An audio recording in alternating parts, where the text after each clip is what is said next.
মধ্যপ্রাচ্যের ক্রমবর্ধমান অস্থিরতা এবং আঞ্চলিক উত্তেজনার প্রেক্ষাপটে ইরানে অবস্থানরত সকল ভারতীয় নাগরিককে দ্রুত দেশটি ত্যাগ করার জন্য জরুরি নির্দেশনা জারি করেছে ভারত সরকার।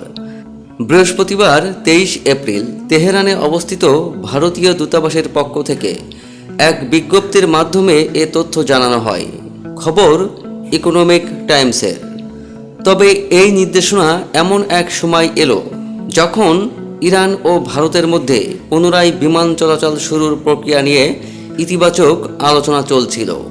প্রতিবেদনে জানানো হয়, বর্তমান অস্থিতিশীল পরিস্থিতির কারণে আকাশপথের অনিশ্চয়তা বিবেচনা করে নাগরিকদের এই সতর্কতা দেওয়া হয়েছে। পরবর্তী নির্দেশ না দেওয়া পর্যন্ত কোনো ভারতীয় নাগরিককে ইরান ভ্রমণ না করার জন্য কঠোরভাবে মানা করা হয়েছে।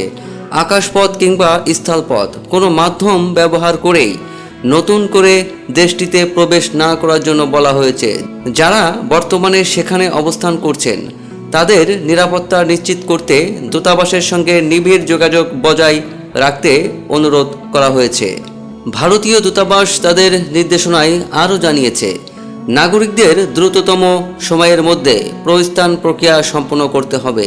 এই প্রস্থান প্রক্রিয়ায় বিশৃঙ্খলা এড়াতে এবং নিরাপত্তা নিশ্চিত করতে দূতাবাসের পরামর্শ মেনে চলার বিকল্প নেই। বিশেষ করে স্থল সীমান্ত ব্যবহারের ক্ষেত্রে দূতাবাসের নির্ধারিত পথগুলো অনুসরণ করার জন্য বলা হয়েছে।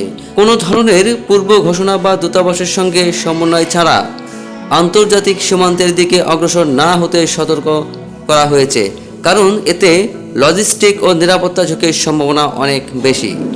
চলমান ভূ রাজনৈতিক পরিস্থিতির কারণে পশ্চিম এশিয়ার আকাশসীমা ব্যবহারে যে বিধিনিষেধ ও অনিশ্চয়তা তৈরি হয়েছে তা আন্তর্জাতিক বিমান চলাচলের ওপর ব্যাপক প্রভাব ফেলেছে।